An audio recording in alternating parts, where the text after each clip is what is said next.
right, ladies and gentlemen, 15 seconds winding down. Can you hear me?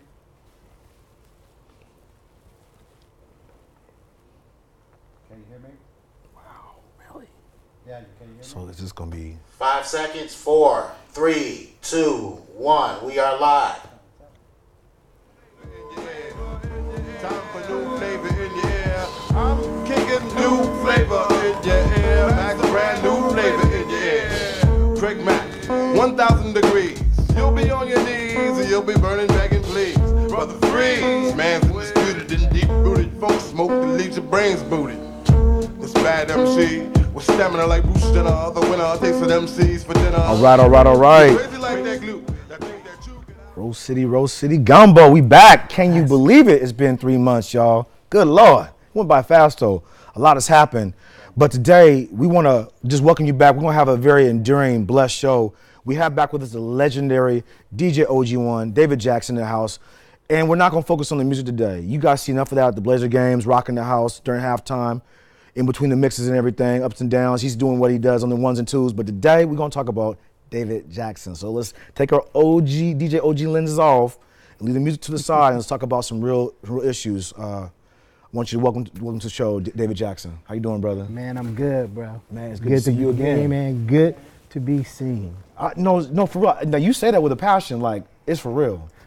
It's a very real reality for me. Yeah. And if you guys don't know, the brother here, one of our local legendary icons. Let's keep it real. He's rocked the parties. He's been out the dopest shows. Opened up for the greatest.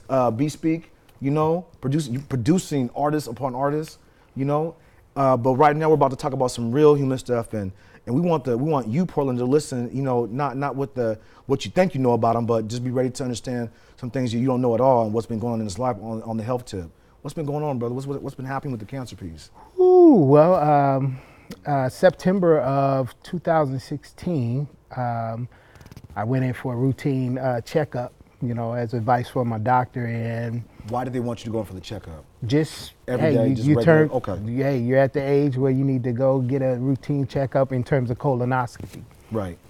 So I went in, you know, feeling great and everything, but as a result, they came out and said that I had stage 3 rectal cancer, and my world changed. What was that phone call, that moment like?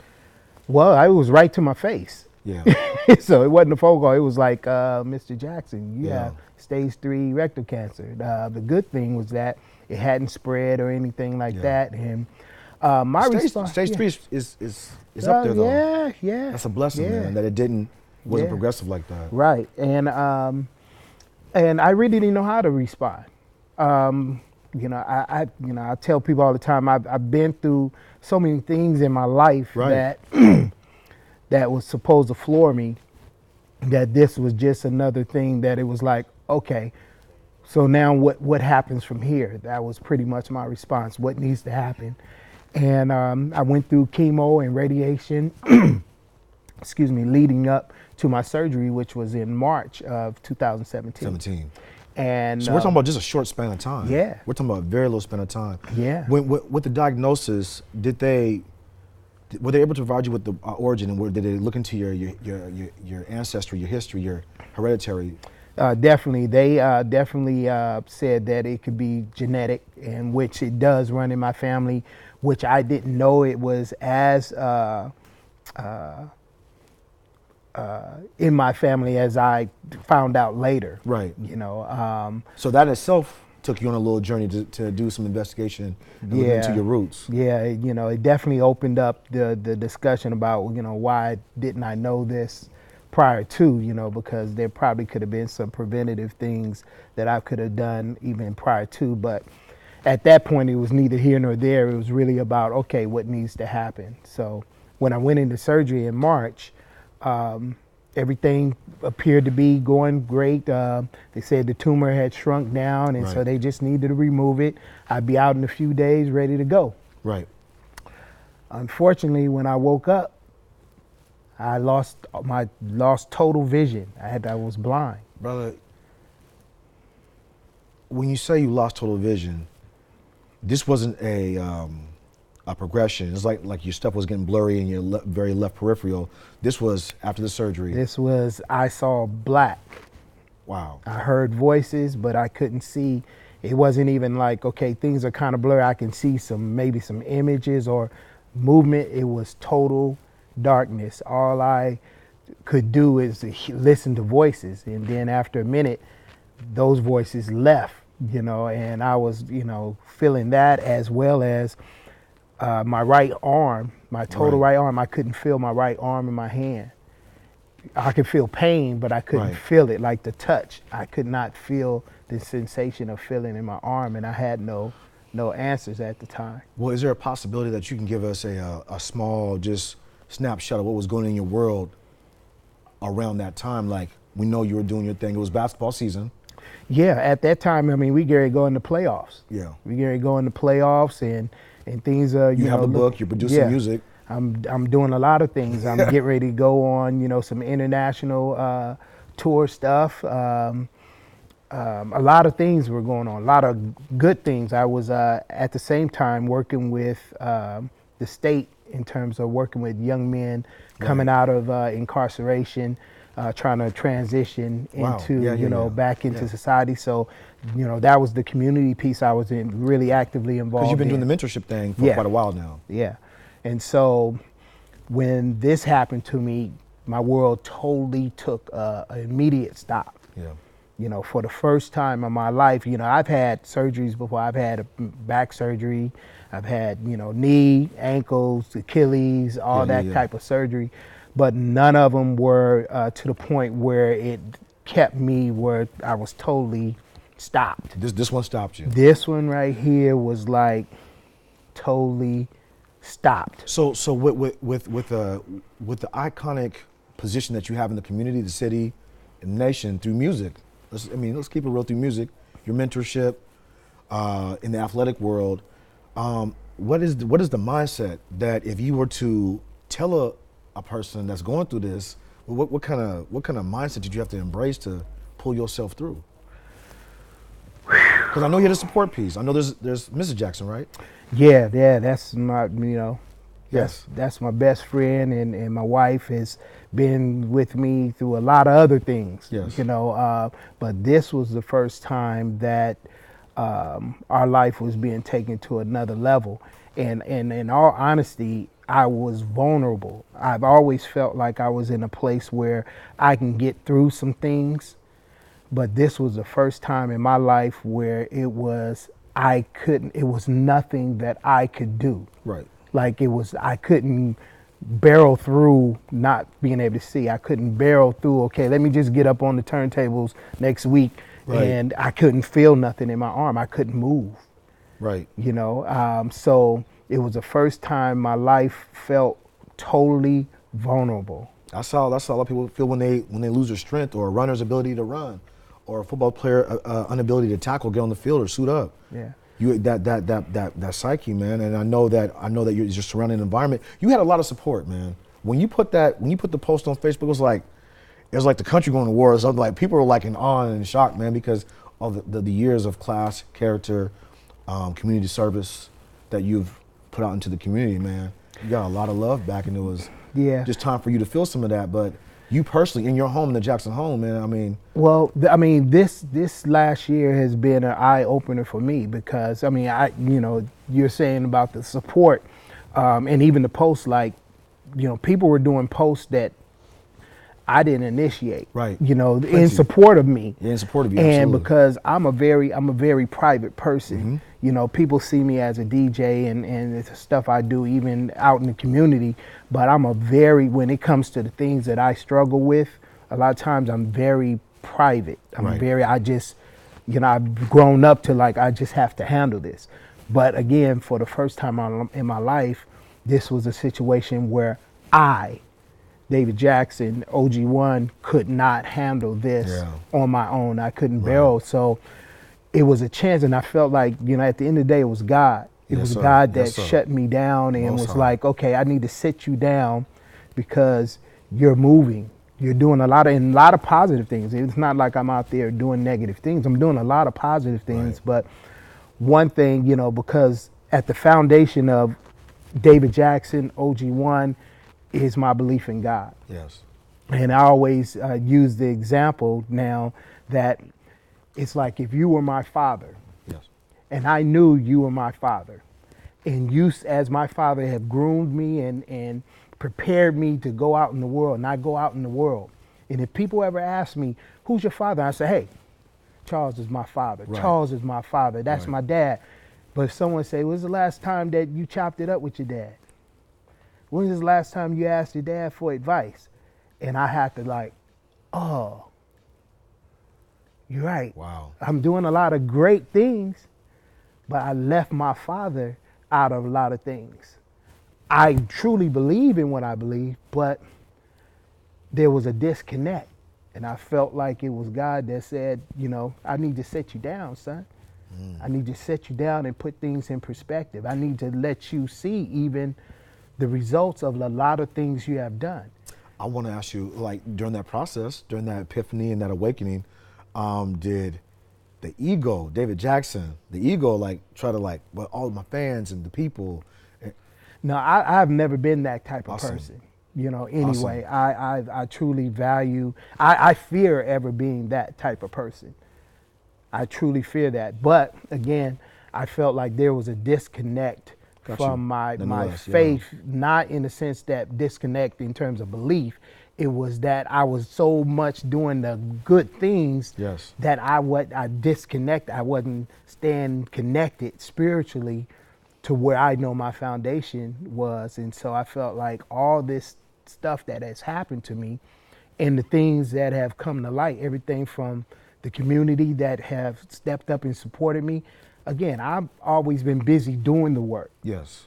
And never really seeing the fruits of that labor. And so this was a chance for me to sit back and like, wow, like this is crazy. I didn't expect the type of support that I was getting, but it was very humbling for me to be able to sit back and say, I really got the kind of support that people always talk about getting, but don't always necessarily want to put in the work to be on the receiving end. And so it felt weird for me to be on the receiving end of help. So let's talk. What is rectal cancer? What was your treatment process, and what is now your recovery piece going on? So rectal cancer, again, cancer is a disease, but rectal particularly is, a part of colon, or part of your colon. Right. So separate from a prostate diagnosis. Okay. Yeah, totally separate. But some of the treatment is similar. Okay. I had to go through the chemo and radiation. I actually after my surgery and things, I was supposed to go through chemo after that, but in all honesty, I opted out. Why did you opt out of the chemo? Yeah, I opted out mainly because of the chemo that they were giving me. I felt like it was killing me. Okay. Because what I've heard, just from the experiences of others who've been through various types of cancers, is that chemo will kill cancer, but it will kill absolutely everything else too. Yeah, I lost all, I talked to doctors and I was like, hey, is this supposed to feel like I felt worse after, and I was cancer free. Yeah. I felt worse after than I did even before when I had the cancer. Right, and so, at that point, I just felt like I needed to trust what I felt about where my body was at the time and just where my spirit was. And a lot of prayer, a lot of people praying for me. Listen to the inner voice, on a still small voice. Yeah, well, not listen to my inner voice, listen to the voice that most definitely. I believe in, and a lot of prayer from people in the community and family and friends just kind of brought me to the place where it was like, okay, no, I just need to trust what I'm feeling as opposed to necessarily what is just said. Right. And I'm not against doctors and all that, so I don't want anybody to think that, because I'll go to the doctor with the quickness. Yes. But with that particular situation, I knew what I felt internally. I felt it was literally killing not only me physically, but it was killing me mentally. I was losing my ability to, I felt, to endure. Yeah. And so as soon as I opted out of that, I started feeling better probably like 2 or 3 weeks after that. What kind of lifestyle changes had to, since you opted out, you had to find a way to, you move forward with a type of recovery process. What did you do? What if you said no to the chemo, what was the alternative?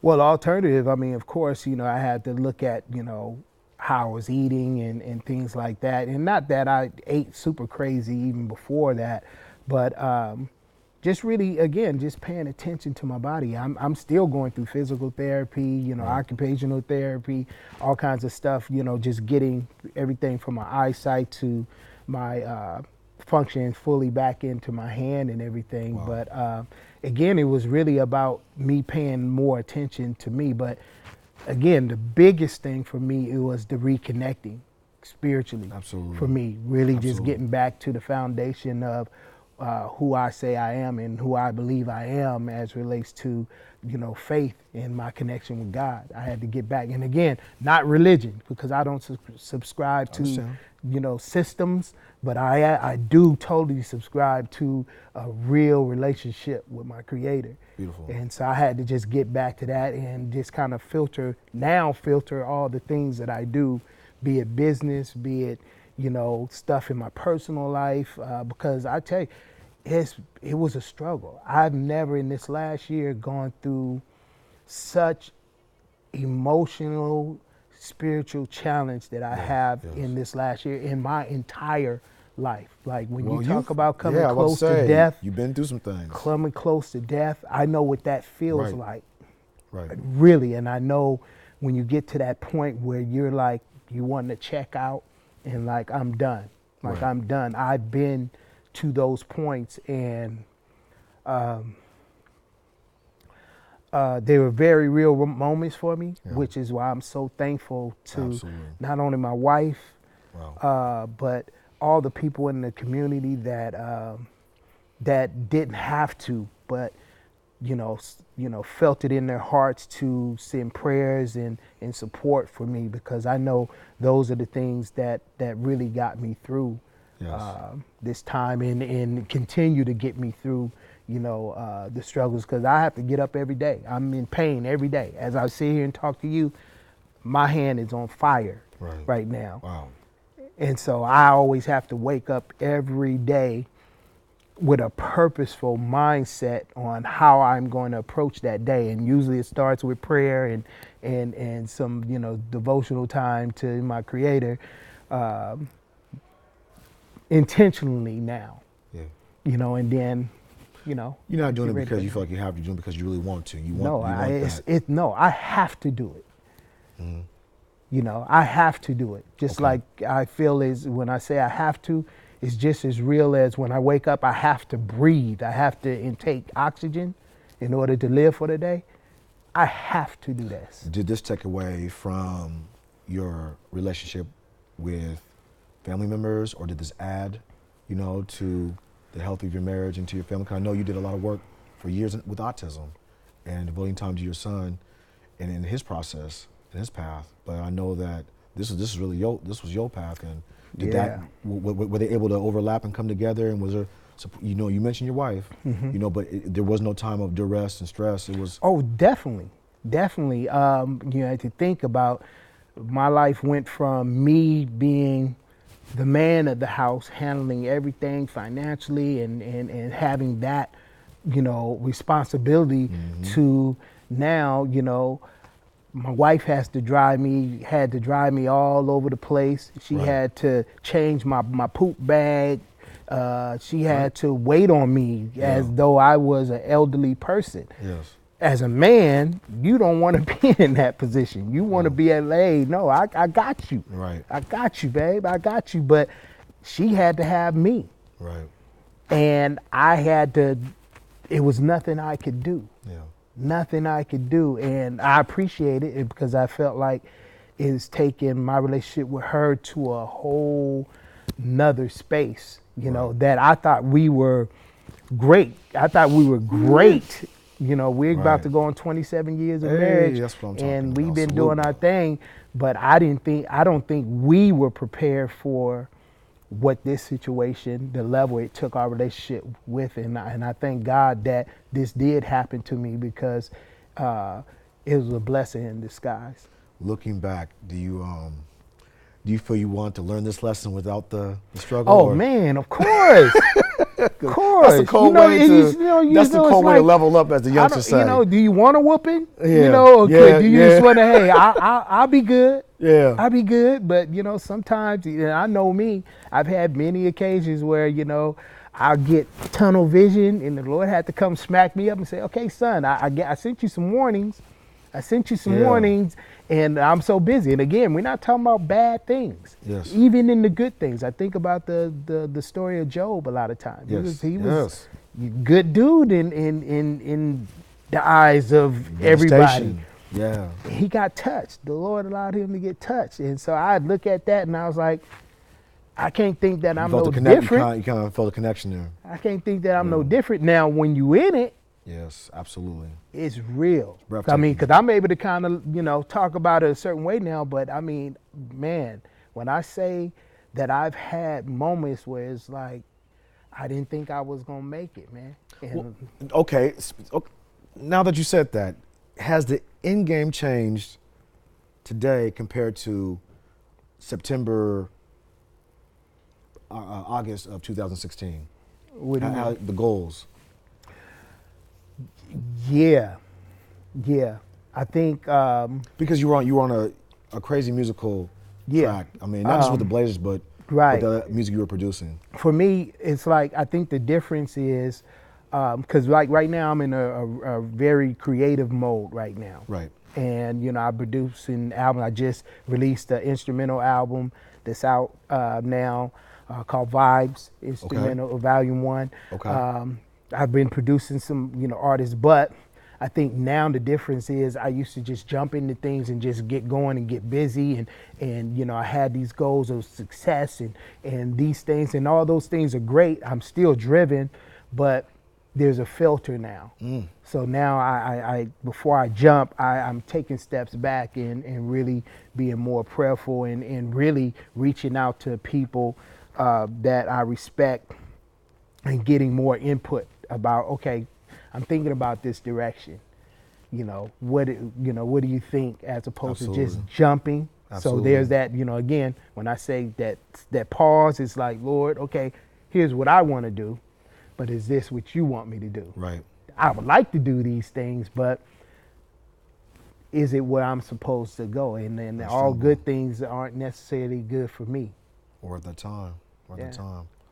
What is, if you had to speak to someone just to share your story with and leave them with, that key thing that kind of brought you through or you got from this journey? Because the journey ain't over. Oh, no. You sat here and said you're in pain right as we speak. So, what would you want to really highlight in this journey at this phase for somebody to take with them?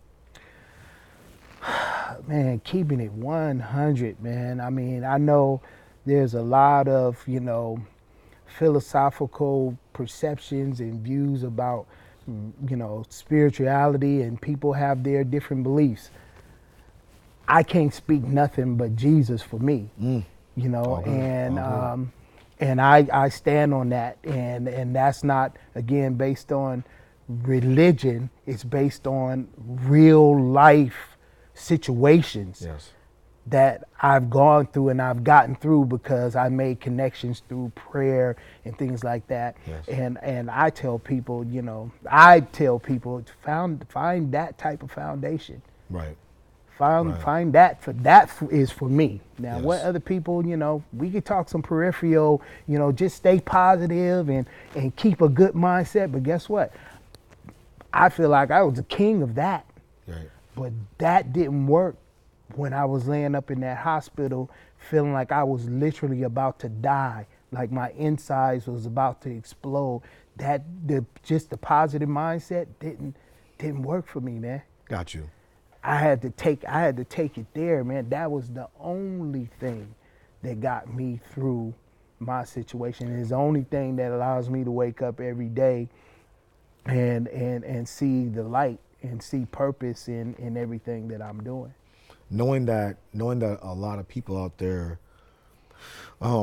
might have gone through this and not had this platform and not been on the social status as you were, do you feel that your treatment from fans and from the medical industry, did it help you? Did it favor you? Did it on that surgery bed? Are you the same person that the Joe Blow is at the end of the day, or does your status? The status means nothing.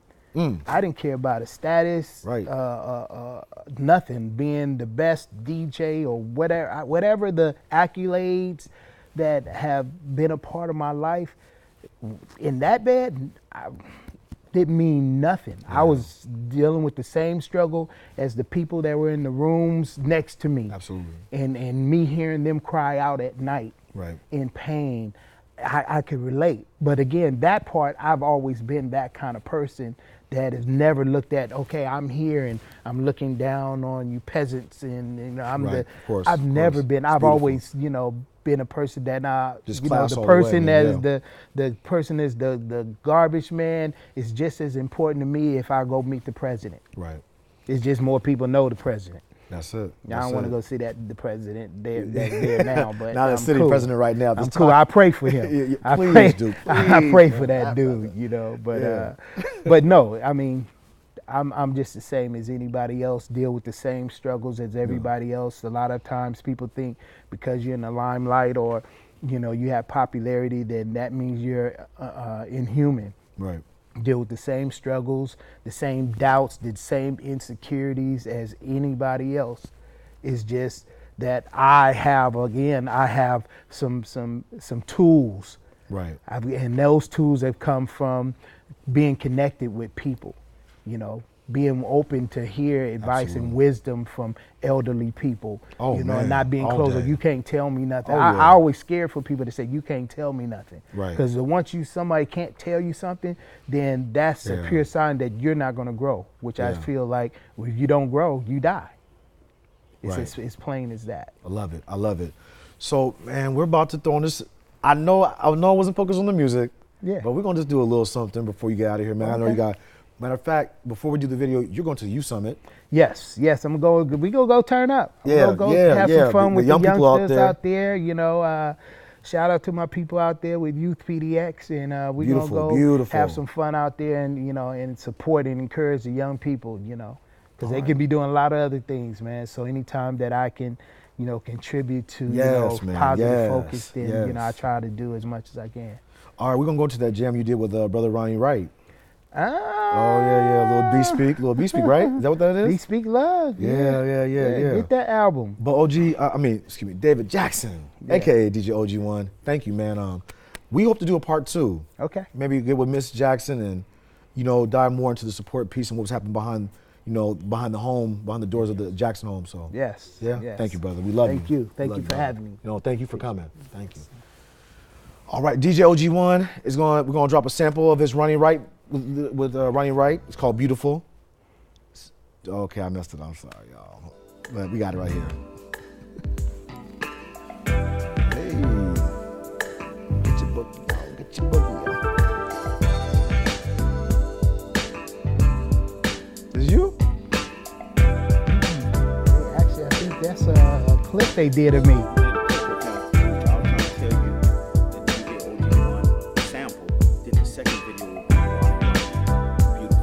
Oh. I got you.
I walk into the arena, it's like going to a time warp. As soon as I hit the door, I'm just in full zone.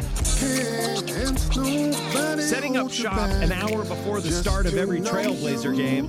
So that helps me transition. But let's not get it twisted. Let's keep it real for sure. Such a good heart, and that's why I believe in you. Your love is so divine. Oh, how sweet it is to be in your presence. I give in whenever you smile. Your love is so profound. You are my Jones, my blue love song. Hands down, best by far. Darling, you're my superstar. And I won't let you go. Know this, I'm yours. You mean the world to me. You're so Beautiful. Your love so quiet, your modesty proceeds you, yet so refined, even tighter than the finest sister. Yeah. Speak easy, I feel your love in blue tones. For what good is a pretty king without a soul? Feels so nice to have you in my life. I believe in you. Saying, I know heaven is far true. Oh, how wonderful it is to know somebody like you could care for me as you do. Without you, it's so clear to me. This world would feel so empty. So please be My Jones, my blue love song. hands down the champ by far. Darling, you're my superstar. I won't let you go. Know this, I'm yours. You mean the world to me. You're so Beautiful. well. Did you know? Hey, I can't help but love you so wonderful. Did you know? You are so beautiful. Yes, you are. Did you I know? love you so. You are so beautiful. Did you know? Did you know? You are so beautiful. You are so beautiful. You are. You're so beautiful. You are so beautiful to me. Can't you see? You're so beautiful. You're so beautiful.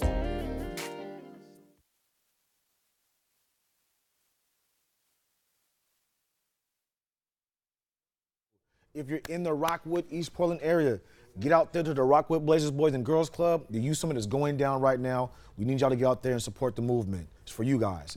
So right now, I have the pleasure of having a personal friend of mine that I met years ago when I first heard this word earthships, and we're going to get into that a little bit later. But she's a wonderful African-American woman who is an urban homesteader and a survivalist. So in the woods, she can hunt it, skin it, catch it, prepare it, cook it up, and feed it to you. And help you survive for days on end in case of social collapse or catastrophe. I want to introduce Sharon Ross, aka Afrovivalist. How you doing, young lady? Hello, All right, Charles. welcome. It's been a long time coming. Good Lord, but we finally made it. Finally, you've been asking for 2 years. 2 years to get you here. I'm sorry about the video clips. We're going to get that in one time soon. We're going to try to work it in on another show because we're going to have you back. Okay. We're going to have you back. But today, All right. we're going to talk about urban homesteading. You're going to define that because it's kind of a word you didn't make up, but you made it known to the world, right? Urban homesteading. What is that? My version of an urban homesteader is someone who is transitioning from the city environment to a country environment. So like the home that I live in today, I'm utilizing the backyard. Yes. I have my garden, I have my rabbits, you know, I would like to have some chickens or whatnot. So Right. If you know, city will let me.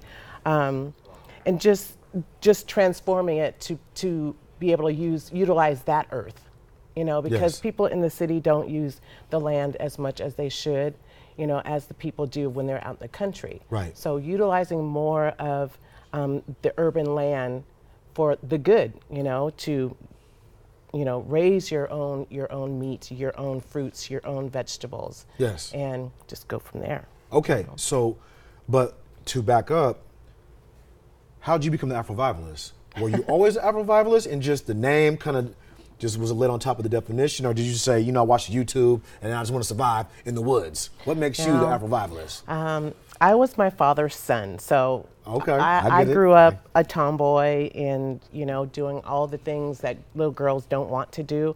But now as an adult, I so appreciate it because it's freaking cool. Right. And, you know, it is my lifestyle. I've kept doing it because I have my father in my head, Yeah. you know, telling me to keep doing it. Don't lose that training and keep doing what you want to do and keep learning. Get out there in the woods, you know, go trek for a while, go hiking, you know, go do something, go hunt, learn how to skin an animal, you know, go snare something. So go, have you yeah. really like took your, what is, have you really took that knife and cut the fur, or maybe, No. or not maybe that knife? Not but- this knife. This okay. one's brand new. That looks like some commando. That could hurt you. Yeah, the predator. But I can hurt you. and we'll get into that later because it's Yeah. more than just skinning animals. But Yeah. you've done it. You skinned. You've hunted. You caught fish. You bow fish. Can you explain to the audience what bow fishing is? So Washington has a bow fishing tournament that's coming up, I think in March, if I recall. Right. And bow fishing is pretty much using your bow to aim down into the water, and you literally shoot the fish with your bow.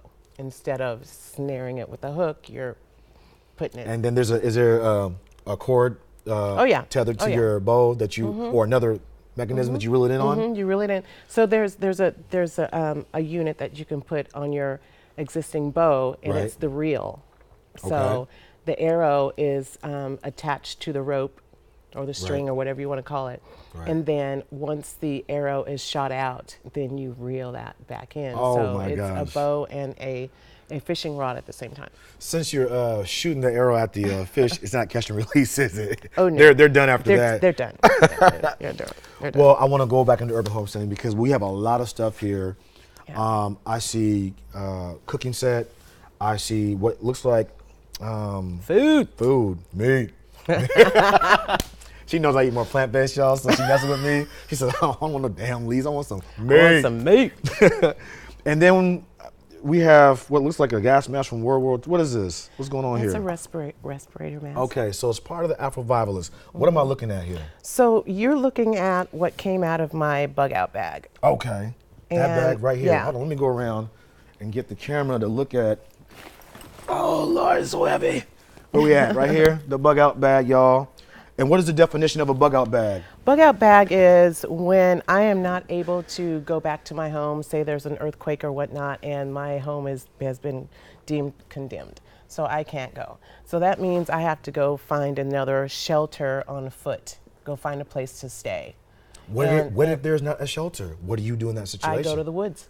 and create an environment. And these are the necessary And tools. this is the necessary tools to get me there. Give me some examples of what we're looking at. So you always, three things that you need is you need your water. You cannot live Absolutely. 3 days without water. You can live 3 So weeks. say that one more time. You cannot. Live The- 3 the days. body needs it. The body needs it. Okay. So 3 days without water, and then your body starts, turning into itself. Yes, dehydrating.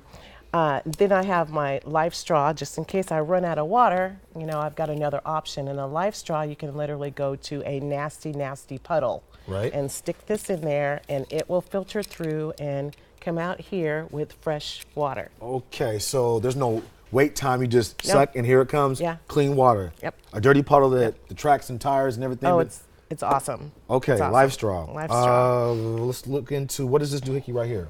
So this is my head kit. Okay. And the reason why I call it my head kit because it has everything that does to do with my head. So I have a headlamp. Okay. I have a whistle. I have aspirins.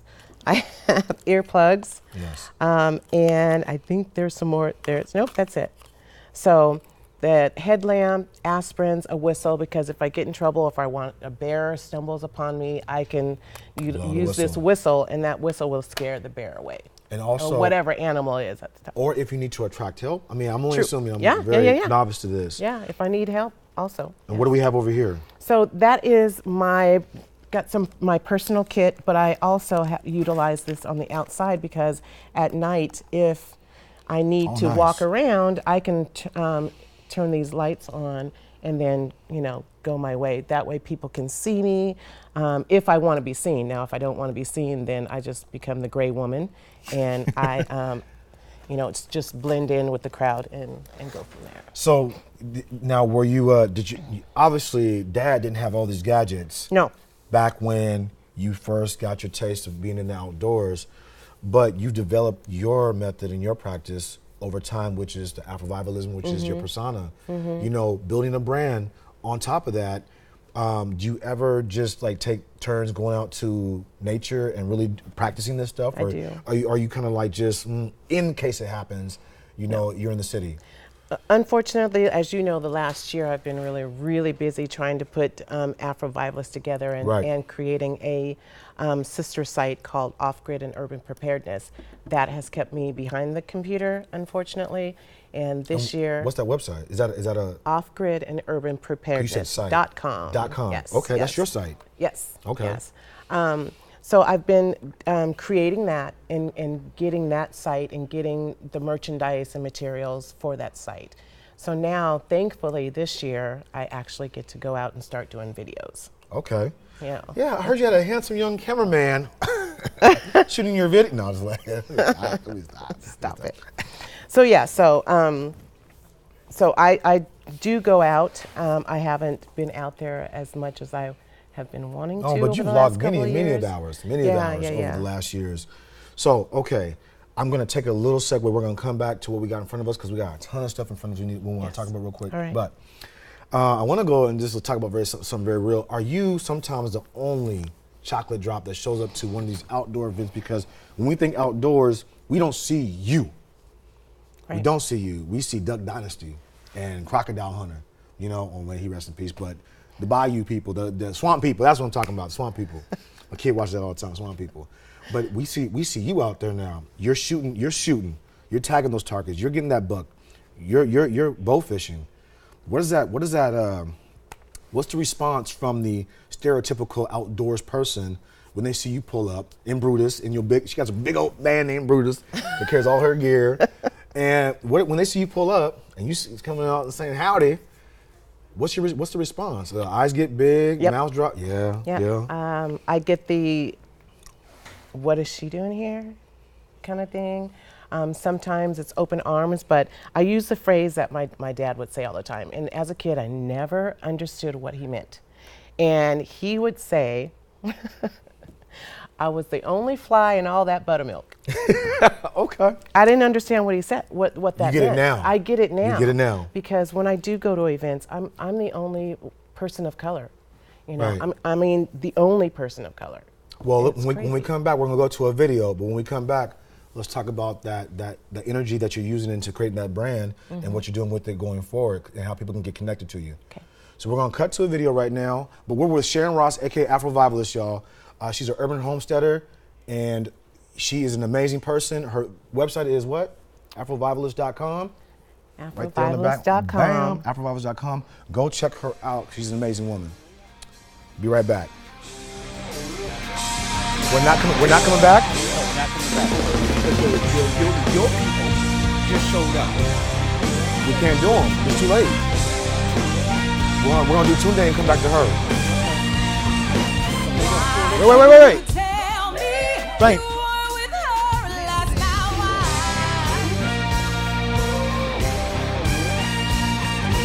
Baby, you should have been here with me last night. Baby,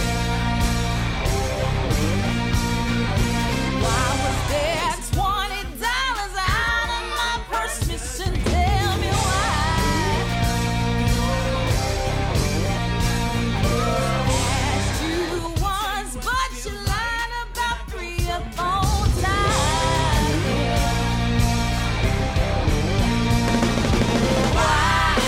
Why do you lie?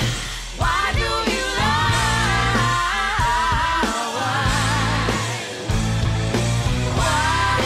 Why do you lie? Why do you lie?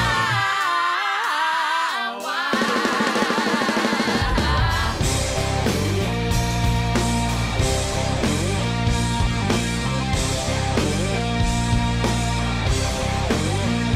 I've been giving you every little bit of me. Why do you have to lie?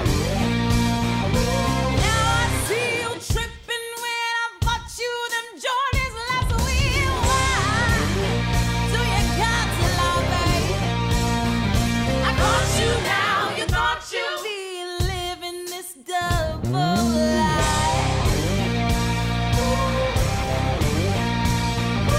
Maybe you could have been touching this all last night.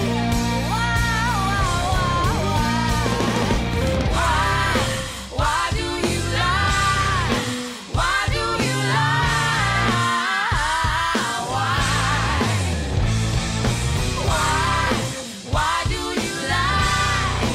Why do you lie? Why?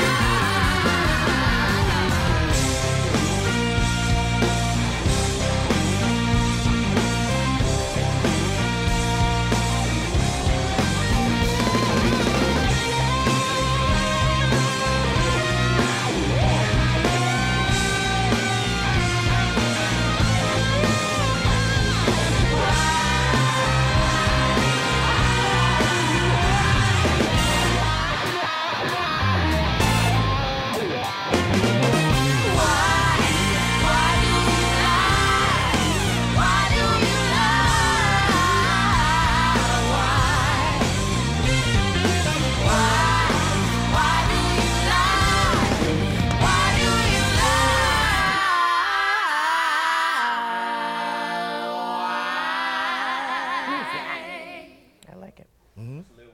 Hey, we're back, y'all. That was Liv Warfield and the Warfield Project doing her thing, killing it. Hey, We're Liv. back with Afrovivalist Hey. Sharon Ross in the building. Your sister doing what we don't see sisters normally do. So honestly, you're kind of Weird. creating. No, I don't think we came from. Look, we came from nature. You know, all she's doing is going back with your own swag to it, and I'm loving it. You created a whole persona, the brand Afrovivalist. That's something you created. That wasn't already around. You took who you are culturally and your experience, and you're making it into something. So can we all be Afrovivalist? Can we all? Everybody can be Afrovivalist. How? What do we need Learn to to be an outdoor person. Get out of the city. Yes. Take a walk. Go on a hike. Go fishing. Go do something new outdoors Right. instead of being in the city. The city is just loud, a lot of gotta noise, break and away you from really the don't frequency, yeah. right, and you really don't appreciate Mother Nature until you get out there and discover silence. Yes. Silence is a beautiful thing. Right. You know, silence allows you to, your mind and your ears to open up. It allows your eyes to see things that you normally wouldn't see. Agreed. So I would encourage people to get out there and just learn how to camp. You know, learn how to fish. Do something that you've never done. Do you help people discover that? Do you have any? I do. Okay, so if we go to your website, will we find any events or No, times you not went out to the yet. woods? You know, that you may be taking people into the woods or doing anything like that, excursions? So I am doing a syllabus right now Awesome. and it's for an outdoor adventure called Urban Survival Drills, and it teaches people that live in the city how to evacuate outside of the city if there is a certain disaster. So the Right. whole purpose for all this here, the bug out bag, is for you to get out of the city. If something happens, if there's Right. a war, if there's, the earthquake, and you're not able to live where you normally live, you've got to walk it out. Okay, so And here you got to have everything on your back. I see how I can hunt. I see how I can survive. What's this right here? What are we looking at right here? This is is food. chicken and rice. And do you show and- people how to make this? Well, yep, I can. And I have, this is from what I call the urban survival food. And it's freeze-dried food from Thrive Life. Oh, look at that. And I have individually packed them. So But actually but this, I don't see no drumsticks. I don't see no wings. It says chicken and rice, y'all. I know what chicken. This is like so the drum white mix. right here is chicken, freeze-dried chicken. This is rice. This is Y'all see this? Let's hold it dehy- up. Let's hold it up. this is dehydrated Yeah. rice. Tighten that shot in on that. We're gonna go Got over it? here, right here. Yeah. So this is dehydrated rice that I did myself, and this white chunks, that's the chicken, That's the like real chicken. real chicken. All you have to do is to rehydrate it is add hot water, and it plumps back, and you would never know that Are it's you serious? freeze dried. And The mushrooms are also freeze dried, and I have my dehydrated onions and seasoning in there. All I do is dump that out, put it in the pan, add some water, put the water on the fire pit, and I have a meal in, And you have in a 30 meal. minutes. And you have and a meal. this will feed 2 people. This pack right here, amazing. And so you're surviving for what looks like 2, 4, 6 days. for one person, but for 2 people, 3 This days. is yeah. Awesome, awesome. You made it all yourself. You can make it at home. You can make it at home. And I sell the product Thrive Life, which is freeze-dried foods. And I would encourage people to look into that because it's a big saving. If you don't open the can will last 25 years. So Freeze-dried food can. freeze-dried So food. this pack of food, if we don't open it and put the water in it, Right. If you leave it in its original can, you can open it 25 years later. no and extra it'll- preservatives that will kill off the body. Nope. Oh, awesome. Add water. Sharon, we have to change up our schedule in the program, but can you come back I can. and talk about not only the dehydration, but you make some of the stuff you survive I with. do. Okay. I do. I make what we call char cloth. And Yep. this used to be a T-shirt. I'm gonna close this back up. Yeah, this used to be a T-shirt. Uh-huh. And it is a cloth that all it needs is a spark to start a fire. And that can be your fire starter. And you It have the is little my fire kindling starter. and Yep. it builds Yep. up. And you use this in the West to survive. I use Look, all y'all, of it. if you ain't convinced right now, and look, she's easy on the eyes. It's not Duck Dynasty. You know, we are doing it. We are in golf, everything else, and now we're in the we're back. We're back to the outdoors. Yes. This is Sharon Ross, aka Afrovivalist, a really amazing woman. What's the website? One more time, turn around. Let's go see that. Afrovivalist.com. Afrovivalist.com. Go to the website, drop her email, ask questions. Just check in with her, connect with her, and check her calendar because you have upcoming things coming up. I do. I have a couple events. I'm Okay. going to be competing in the competition called Train to Hunt, and it's for hunters on the off season. So Okay. it's CrossFit archery in the woods. Yes. Okay, and it's When's that no coming out? joke. April Just put it in on Facebook. Ashland. I will put it on Facebook. Put it on Facebook. Along with the other events. I So will be when doing. you see all those cats on the sportsman channels, you about to see what's that flying the buttermilk right next to them, out tagging them, y'all. Sharon, thank you. Next time Yes. we're gonna have you do your thing even more, going into it deeper. This is really amazing. Not that we should be surprised, but you've been doing this. We've been doing this. You're just helping us get back to it. Yeah. Thank you. We can talk about earthships and off-grid living. Later on, Sharon Ross, y'all. Thank you. Thank you. Well, we can have you back. Yes. All right, I'm about to walk over absolutely. here. Mr. Tunde, how you doing, sir? Pleasure. All right, welcome to the Rose City Gumbo. Thank you. All right, we're going to fight video. I'm your host, Red Shirt Mike, and this here is the Explosive Cypher. Let's go. Yeah, y'all ready to rock with me tonight or what? Make some motherfucking noise! I go by the name of Taylor Fresh. This is my brother Roulette Delgado, and we are Switch Life. Yeah, Van City. I'm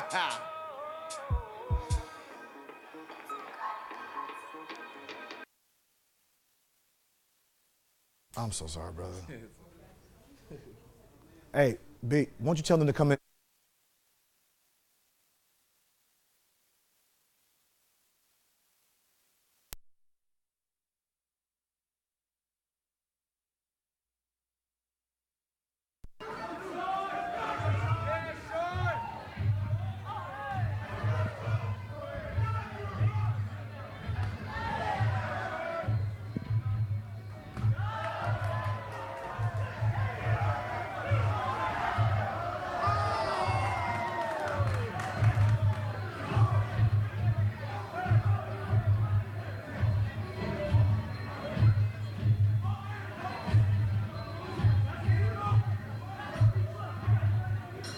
We going hard. AMT, man, we going hard, man. Come on, man. All right, y'all see me out? No, that wasn't me. That wasn't me. No, I got that for a couple of months. Throw my back out. But who it was this young man right here, Tunde. This young man is a Muay Thai fighter about to go pro. He's a local fighter here, taking this fight game to the next level, and I'm glad that you came on, brother. Thank you. So tell us, what were we checking out in that clip right there? Oh, that was my first actually Muay Thai fight that I had a couple years ago. My first and last probably, but it was one of my many clips that I have, and it was a really good fight, and I really enjoyed it out in Seattle for the King of Thailand tournament. Very nice, very nice. How long you been fighting? I've been fighting, I feel like, for my whole life. I got you. But competitively, I've been doing it for 6 years now. Are you from the Portland area originally? I'm born in Nigeria, Lagos, Nigeria. Shout out and to I Nigeria. just came to America June '96 and been living the thrill from there on. Well, we brought this young man on the Rose City Gumbo show. We kind of met at the barbershop haphazardly. It was crazy, but the vibe was just so good. And once he told me what he did and who he worked with, one of our people back here, I had to invite this brother on because you're going pro, and we're going to have your first pro bout coming up soon, or Yes, your last amateur before pro. Yes, sir. Okay, when will that be? That will be April 14th at Gumbo at the Roseland here in Portland, Oregon, downtown Portland. Hope to see you guys there. All right, and are you fighting in a certain weight class or? Yeah, it varies. It's still under conversation right now as far as weight classes, which I'll be fighting, Awesome. but usually from the 155 to 170. Brother, thank you for coming. Thank you. And give that date one more time. April 14th, 2018 at Portland, Oregon, Roseland Theater downtown. Hope to see you guys there. Doors open at 6 for the FCFF Rumble at the Roseland. So be there. Thank you. Portland, thank you for supporting Rose City Gumbo. We're going to send you out with the group that we're supposed to have live. Just a little scheduling hiccup, but this is a video by Switch, and we're going to roll us up with our credits rolling. We thank you for tuning in. Look forward to next month. I believe Mr. Baruti will be on with the Author's Corner, and we'll have some more. But thank you guys, and be blessed, Portland. Take care of yourselves. Brother. Brother, you did that right, man. We You are weren't nervous Switch at all. Life.